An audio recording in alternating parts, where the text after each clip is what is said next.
né? Seria a parte mais desafiadora, seria essa ligada a metais pesados. Vamos continuar então? Você vem aqui, depois o pessoal volta, porque aí até a gente chegar em ambiente, e daqui a pouco a gente vai chegar no marinho. Então vamos lá, vamos falar mais um pouquinho.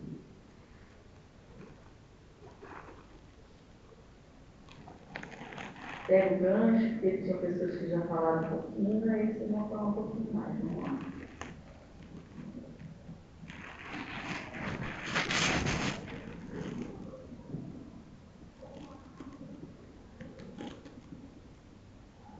Nos lagos e lagoas,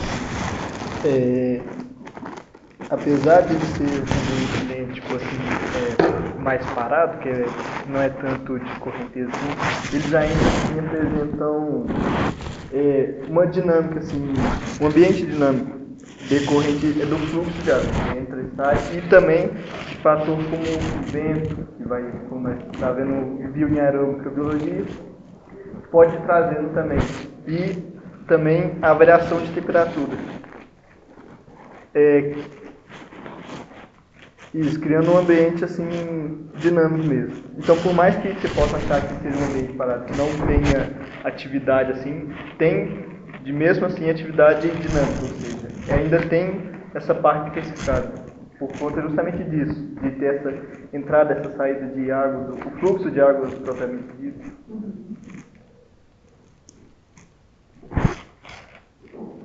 Vamos continuar com vocês. Vamos lá. Os camadas mais profundas do água, também em relação à nossa, não tem a presença de organismos aeróbios, eles não conseguem crescer no local.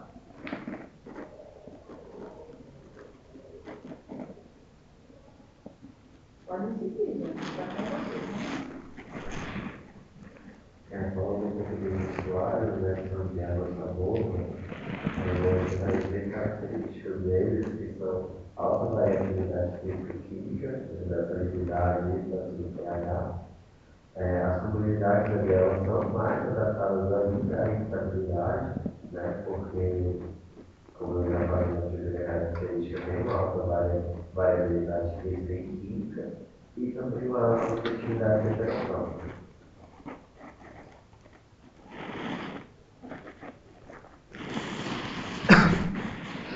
As águas residuais, elas são mais produtivas do que as águas marinhas ou doces. E a comunidade microbiana, ela tem tolerância a flutuações de parâmetros físico-químicos. E como geralmente tem águas turvas, e razão, a penetração da luz é inferior aos outros sistemas aquáticos, que acaba afetando aquele sistema, né, da comunidade aquática. E mudanças visuais, a cabeça, os peixes acabaram se reproduzindo, ele atuou como médico natural, para que regulou os sedimentos que ficam lá, a proteção de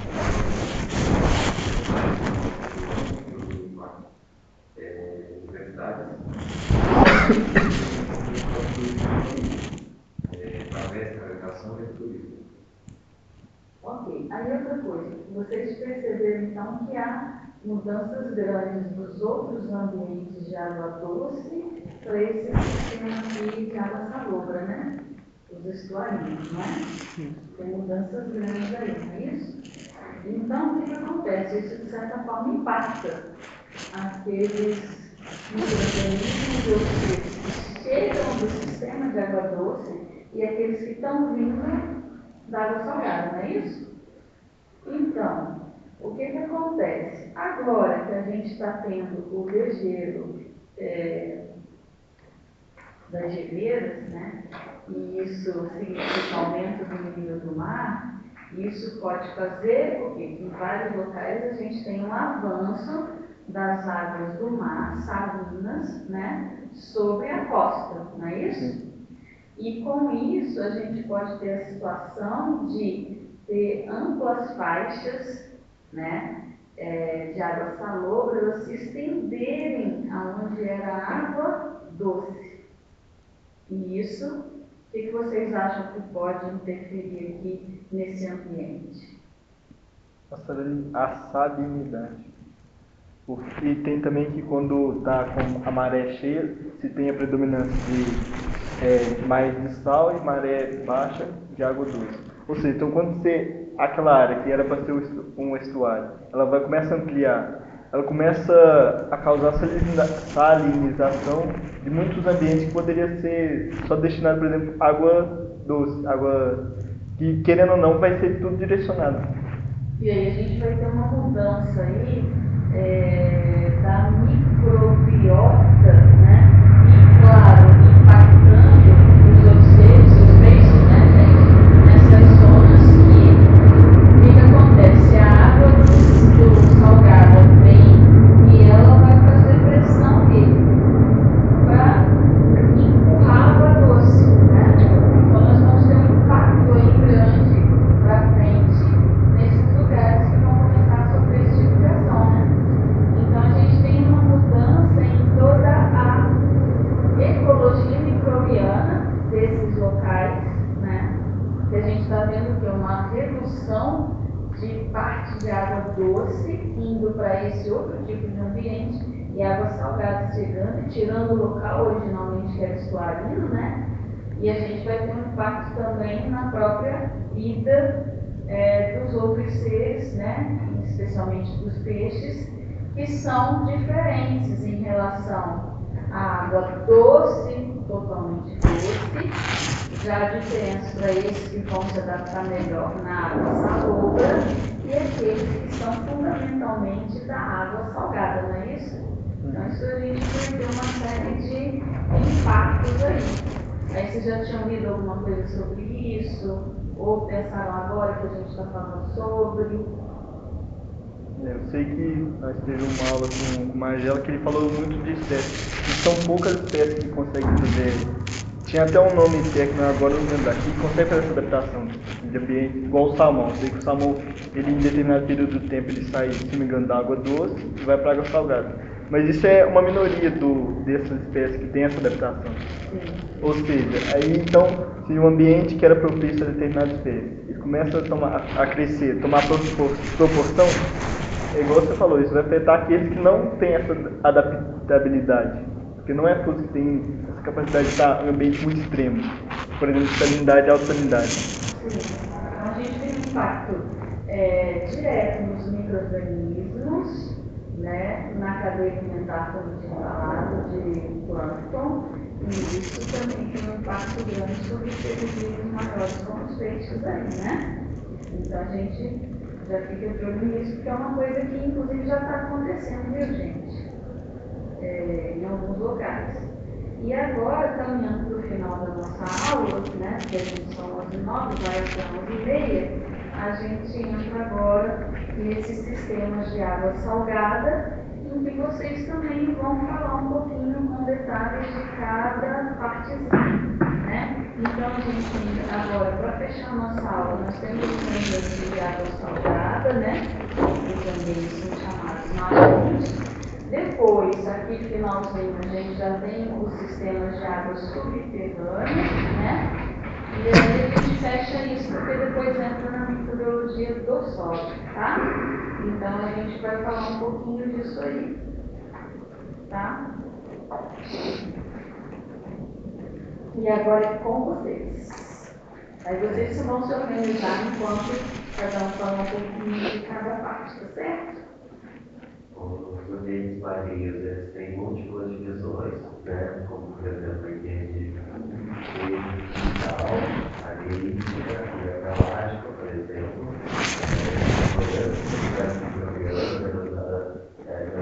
Pelas bactérias e pelas lactobactérias, né? E são os principais responsáveis pela fotossíntese, né? A maioria das bactérias.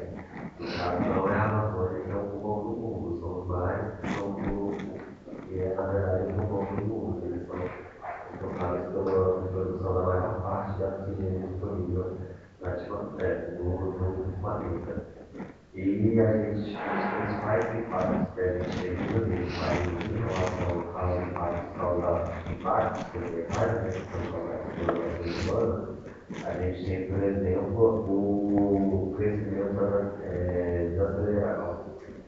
desacerbado de algas vermelhas, que são conhecidas como marés vermelhas, que são causadas pelo processo de autorização.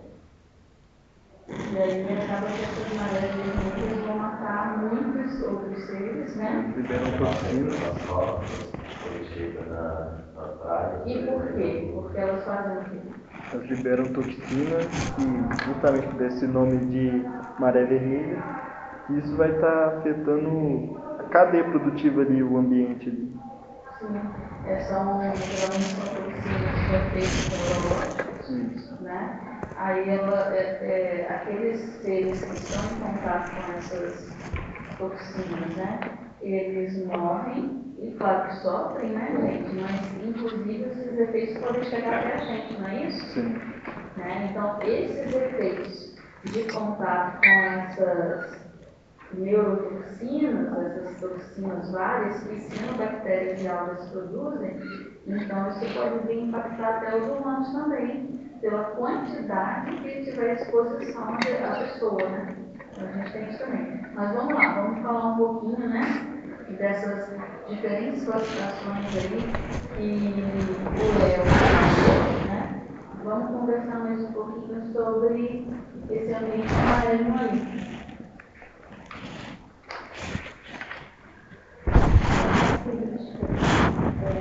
Da marinha serem pobres no ponto de vista nutritivo, tanto em orgânico como em carbono. Eles são profundos e contínuos, e a principal barreira da mobilidade do organismo marinho são a temperatura, salinidade e profundidade. São importantes situações por causa da ação do vento. Marés geradas por forças de dilatação gravitacional, por causa da luz do Sol, e na média de 25 partes do Sol para 1000 partes do Sol. Por isso que é considerada saudável.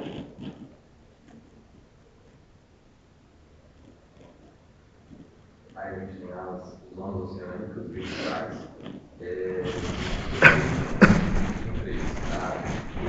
galáctica, de 0 a 200 metros, no percorre a fotossíntese, sendo acima por 10, a mesogaláctica, que é de 15 metros a 1000 metros, onde acontece que as bactérias quimiotróficas, elas utilizam compostos inorgânicos para poder sobrevivência.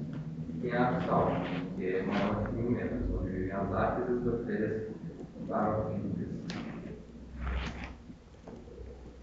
Volta nesse que você explicou, eu só não vi. Na abissal, que é maior que 1000 metros, onde ficam as ácidas e as bactérias barofílicas. Ok. E aí a gente tem aquela outra partezinha que está relacionada às fossas que existem no mar, né? Esse último pedacinho aqui dessa figura, aí são alguns locais na Terra, no globo, né? Em que a gente tem, inclusive, aquelas regiões mais profundas de todas, né? Então, um nome que me vem à cabeça são as fossas marianas, né? Que a gente tem, e a gente tem outras fossas também. Tem algumas fossas aí, né? Que vão fazer com que a gente tenha 11.000 metros de profundidade, né? Entre outras coisas assim. Então, vamos falar um pouquinho mais, vamos lá.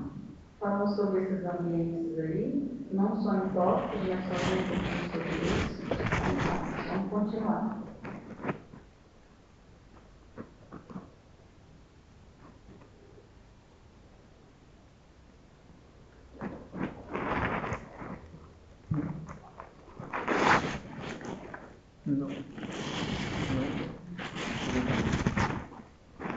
Não especificamente. Então, do ponto de vista da microbiologia em si, o ambiente marinho pode ser subdividido em 4 partes principais, que é o plêuton, o habitat pelágico, que ele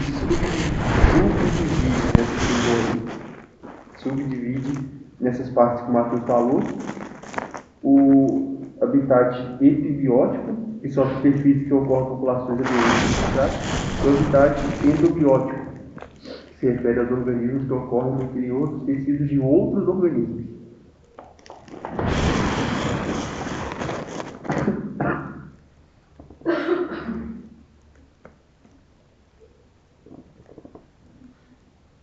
E geralmente em mar aberto, a concentração de micro-organismos vai ser mais nessa região dos pleus do que se for abaixo dessas zonas. Justamente por questão de tanto temperatura quanto a incidência da luz. Tá? Isso tudo, ou seja, então a maior parte dos micro-organismos assim, eles vão ficar mais nessa parte dos pleus. Porque mais abaixo, aí que nós vamos ter, que aí vão ser os outros sistemas, que aí vai caracterizar mais pelas bactérias e as algas. Vão ser nessas profundidades que não tem luz, pressão alta pressão.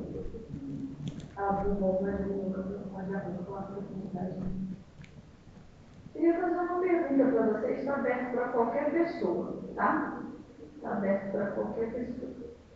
É o seguinte, quando vocês leram, né, estou vendo gente que fez resumo, o Léo está no computador, tem gente que está no papel, estou com a parte física, estou com a parte física, demorei para achar isso aqui, eu já tinha visto. Aí, qual é a percepção de vocês em relação ao ambiente de água doce e a riqueza microbiana? Riqueza é a diferentes tipos de espécies e a abundância é a quantitativa de indivíduos, da população de uma espécie, né? Qual seria a impressão de vocês ao fazer essa leitura em relação a essas comunidades da água doce, de água doce, e as comunidades de água salgada? O que vocês poderiam me falar a respeito disso quando vocês fizeram a leitura, quando vocês estudaram? A resposta está aberta para qualquer pessoa.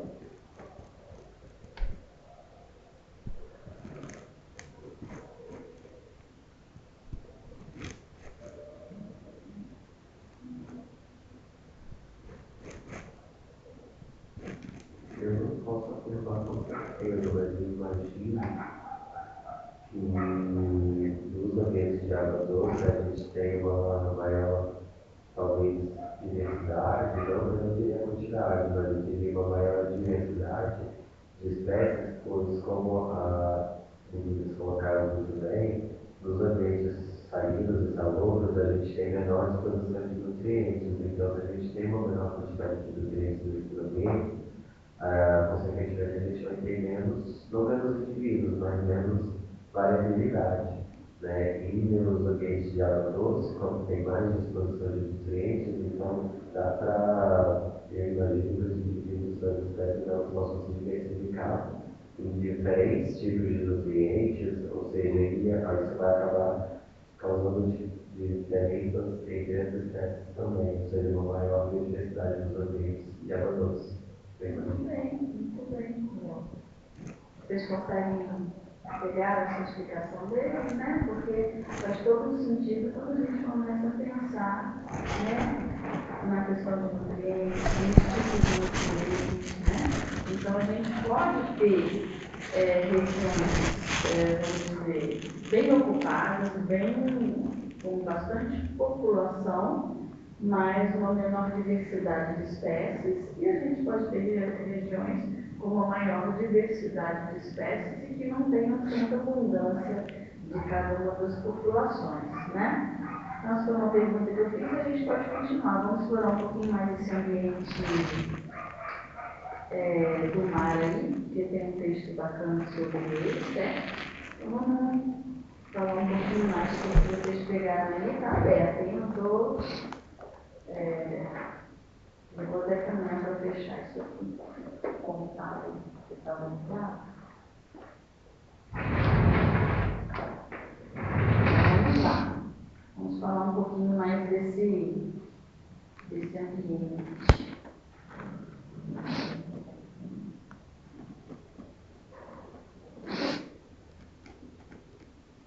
mesmo jeito que eu pedi, alguns de vocês foram falando um pouquinho da nascente, depois veio alguém falando mais dos rios, depois outras pessoas falaram um pouquinho das lagoas, né? Então a gente vai falar um pouquinho aí do mar. Do ambiente marinho.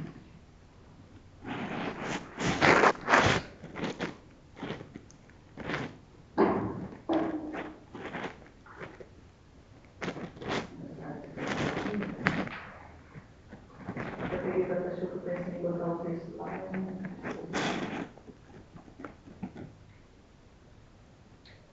Assim, pelo menos os litorais são ficados consequentemente do tempo que pode pensar em plantas mais densas. Ok, vamos continuar, vamos dar sequência.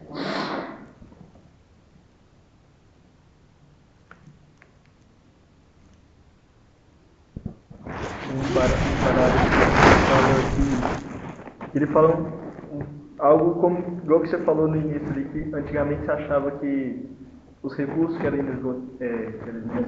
isso. Aí ele fala que o aumento da população humana, o desenvolvimento urbano nas zonas costeiras, vai começar a trazer problemas ao sistema marinho, que até algum tempo se pensava ser inesgotável na sua capacidade de absorver e degradar poluentes. Ou seja, achava que podia julgar à vontade. Oi?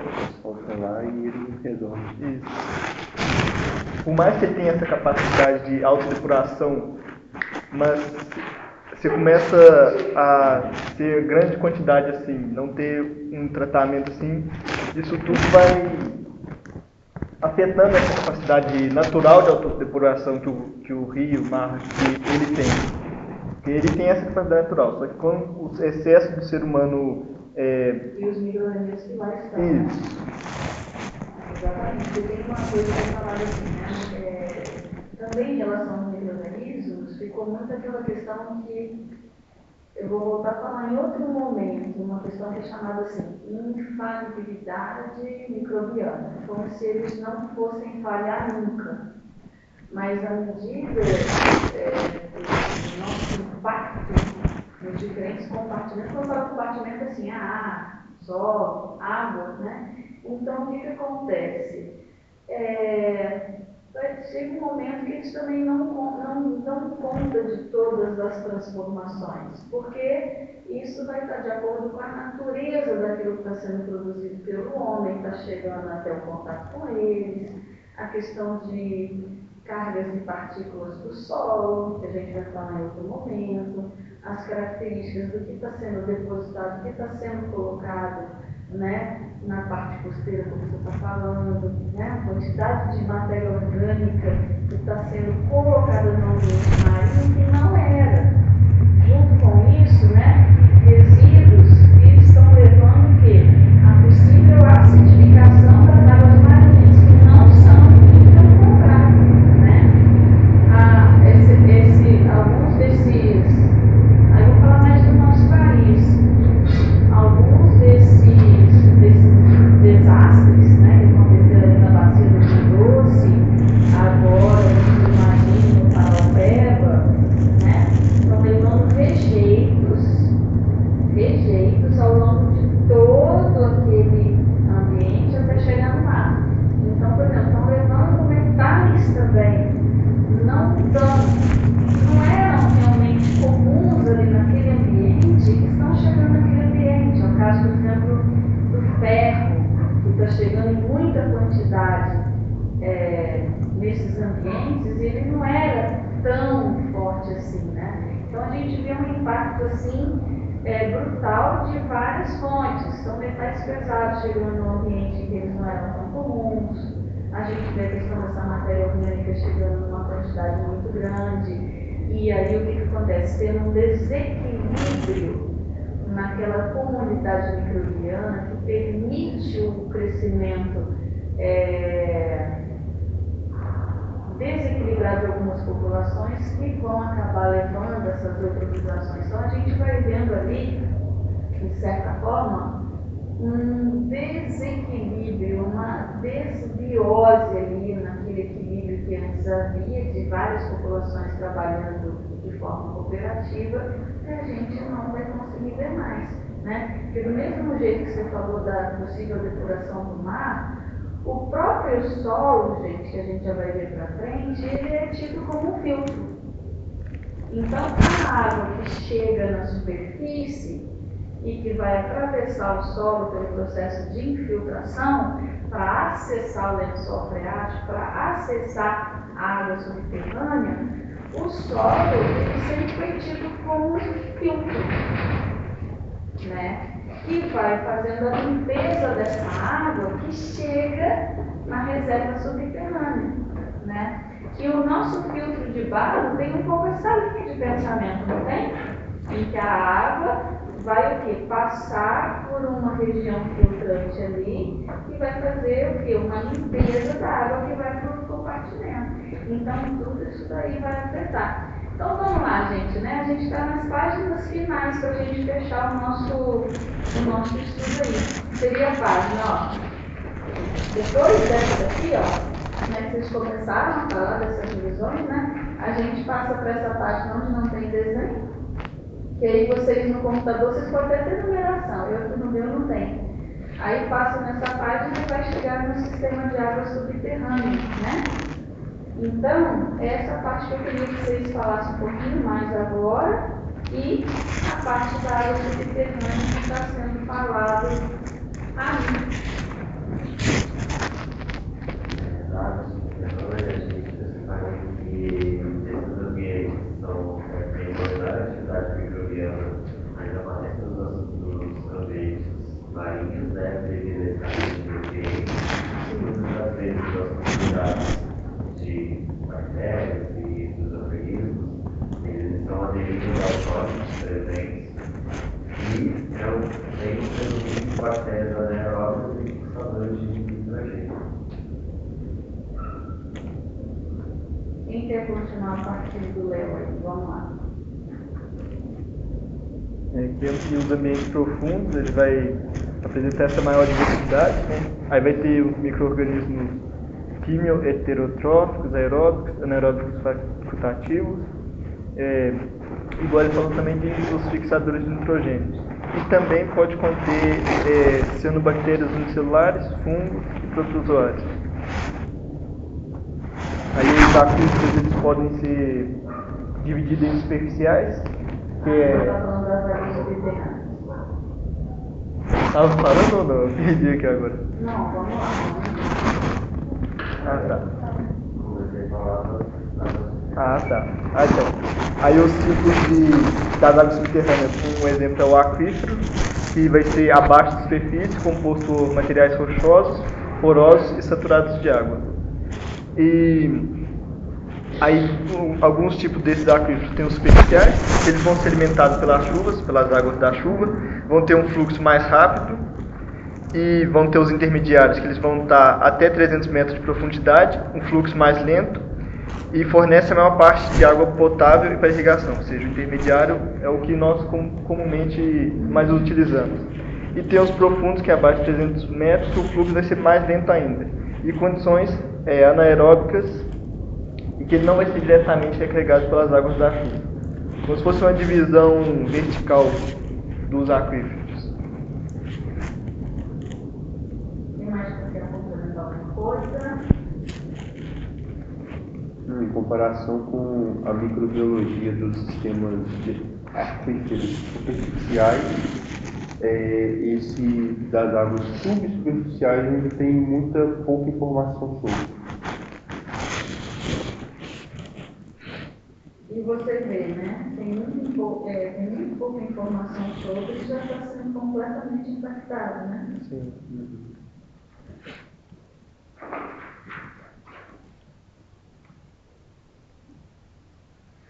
Quem mais vai fechar alguma coisa? Para concluir? para concluir, eu diria que ele apresenta a questão negativa para a importância dele na cadeia, sobre os outros processos, também de contribuição de que tem contribuição, principalmente dessas processos reciclados dos nutrientes do ambiente. Pode falar. Mas que a gente não consegue ver passo em passo que a gente tem sobre eles, principalmente pelo experimento minúsculo, a gente não conseguir ver eles ao longo. Então, a gente precisa de espaço para fazer alguma coisa em relação a isso também do ambiente da aquática, mas não só nos ambientes da aquática, mas como nos ambientes como um todo. Os perfis são grande importância, né? Eles estão na base da cadeia, eles são agentes decompositores, são agentes tradutores. Então, é um olhar que a gente tem que voltar a ter e tirar desse ponto só porque a gente não consegue enxergá-los com os próprios olhos, que eles são livres, que a gente não impacta eles, que eles não têm importância. Acho que eu fiquei fechando esse jeito. Sim. E agora fechamos, eu vou ficar mais entendido que eu ter um ano e meio. 32. É o seguinte, esse tipo de estudo assim, vocês gostaram ou não? Vamos ser sinceros, porque o que eu percebo é o seguinte, né? Tirando o Léo que está fazendo disciplina de metodologias ativas. Mas, então ele está aprendendo sobre essas metodologias, né? Mas o fato que eu percebo é o seguinte, muitas pessoas, né, estudantes, reclamam de aulas, as ditas expositivas, certo? Não reclamam de aula, dessa aula tradicional. Tem gente que reclama, aquele professor é o professor do data show. Só faz apresentação com data show, não sei se vocês já falaram sobre isso. Mas quando a gente vem com propostas diferentes, quando a gente, não, e tem outra, quando a gente vem com uma proposta diferente que vai exigir do aluno um maior esforço, né? Qual é a frase que a gente escuta? É que, na verdade, o professor não está dando aula. Não estou falando que vocês falaram isso não, mas é uma frase que eu já escutei, que rola quando vem uma metodologia diferente e as metodologias ativas, elas vão exigir mais do aluno. Aí o que acontece? Muitas vezes é dito, por exemplo, separem grupos, vamos discutir assuntos diferentes para depois juntar todo mundo. Tem isso. Vamos fazer um debate aqui, que tem estudantes também, mas eu fiz em outra turma de outra disciplina, que agora eu estou atuando na parte pedagógica também, debate com intervenção.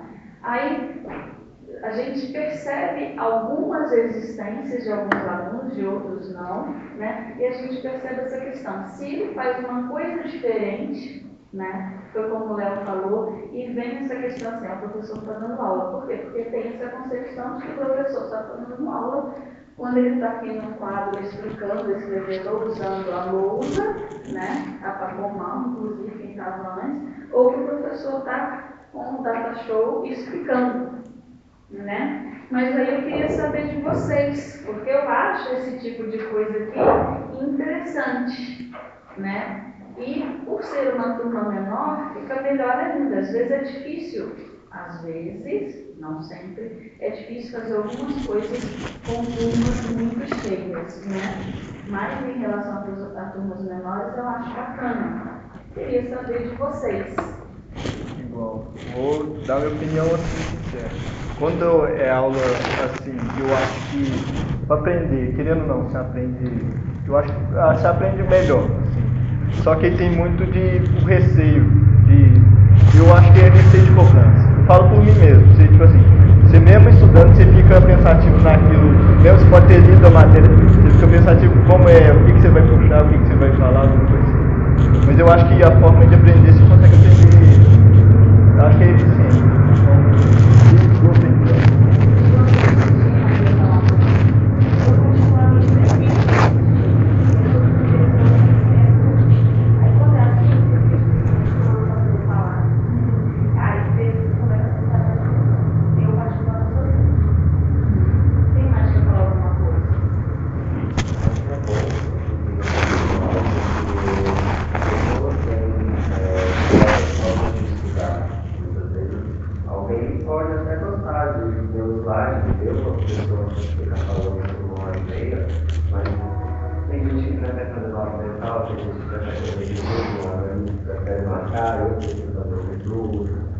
Quem prefere marcar? Fazer o fazer o lixamento? cada pessoa tem o seu jeito de estudar e dessa forma cada pessoa vai aplicar, vai estudar do seu jeito. Então, contribui ainda mais, eu acho, o aprendizagem de cada um. Ok, então vamos fechar os comentários. Sim. Sua falta de falar, na verdade, tá? Então, o que eu vou pedir a você, tá? Porque todos os deixam, né? Então, a pessoa que faltou, o Felipe, e você, eu vou pedir para fazer uma elaboração de um resumo sobre esse tema. Tá? As outras pessoas não, eu vi cadernos, vi resumos, vi falando, mas eu vou ter uma contribuição porque não tenho medo, é para a gente falar sobre os assuntos. Eu achei interessante, gente, que eu queria para uma aula seguinte, antes da gente entrar em solo, eu queria ver uma coisa com vocês. Aí seria de vocês trazerem, tá? Para a gente de novo falar sobre. É o seguinte, tem uma pessoa dessa área de biologia, o David Attenborough, vocês já ouviram falar? Ele passou a vida estudando os animais, passou a vida, inclusive, estudando até acho que muito mais em terra do que no mar. E agora ele está completando 99 anos, né? E ele já falou da finitude da vida dele, que eu acho que daqui a um tempo ele pode ir embora. E ele falou nessa vida inteira dele, só quase 100 anos, ele falou que para nossa sobrevivência, o que está em jogo realmente é o mar, né? São os oceanos, né? Essa vida marinha, né? Pela contribuição fundamental que ela tem. Tem essa pessoa, tem outra chamada Sylvia Earle, que ela estudou sempre o mar. Bióloga, oceanógrafa. Eu não sei se está disponível. Quem sabe vocês acham no YouTube? Porque antes estava disponível na Netflix. Eu não voltei para ver se está disponível na Netflix. Nem sei se todo mundo tem acesso à Netflix, mas se chamava Missão Azul, ou em inglês Mission Blue. Não, em inglês é Blue Mission, né? Então, em inglês, Blue de azul, Blue Mission, e em português, Missão Azul. Esse documentário ele vai falar da vida dessa bióloga marinha.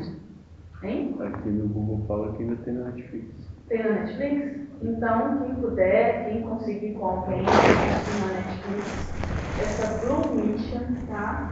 Tem um livro também, Missão Azul, ou Mar é Azul, uma coisinha, eu já tem um livro.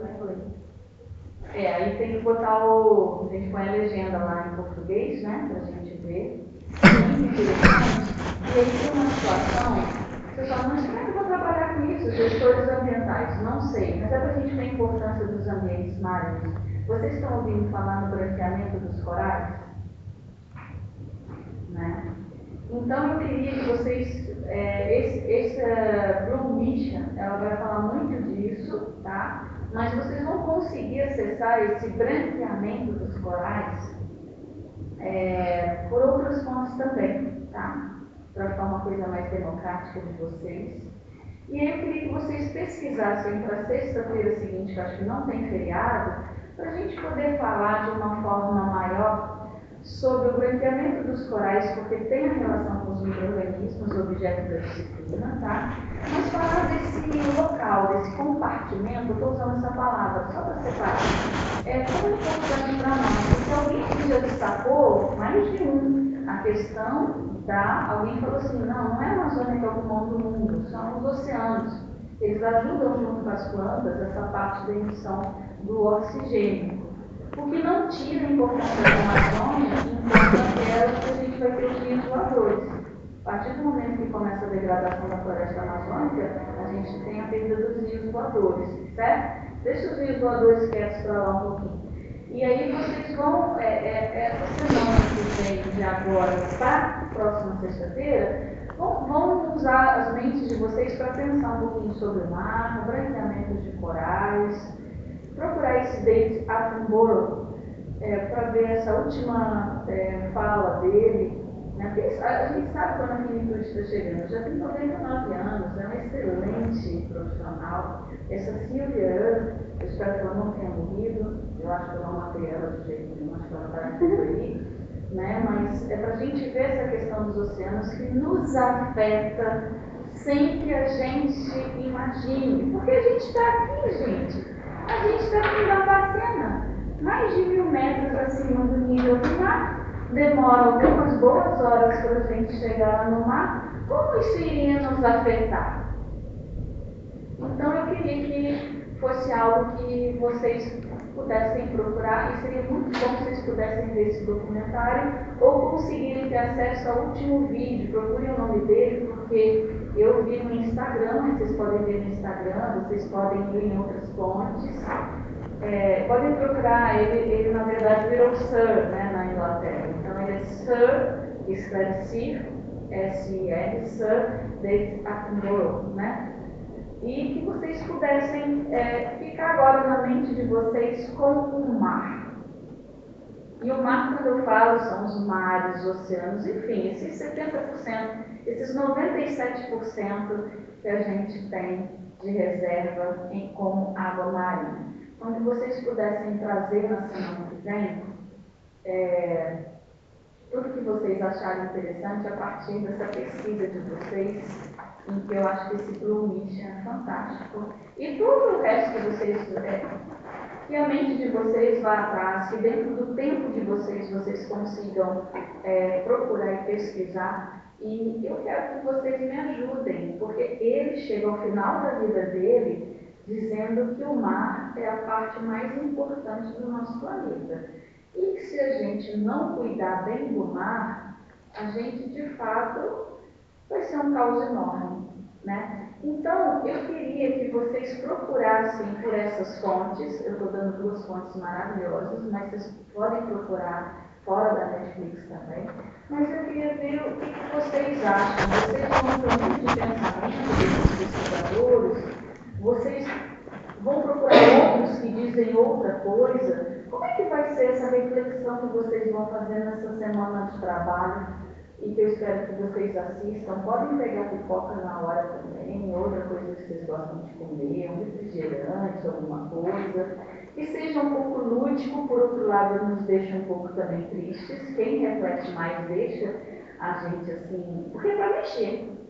Né? Acho que se a gente tiver um pouco de amor e de compaixão pelo nosso planeta, é claro que mexe com a gente, né? Mas é algo para a gente nessa linha, dando um fechamento aí nessa parte desses compartimentos de água. Mas com certeza agora água marinha. Pode ser, gente? Beleza? E a gente vai falar sobre essas coisas na sexta-feira seguinte. Pode ser? Então, vamos ficar combinados assim, né?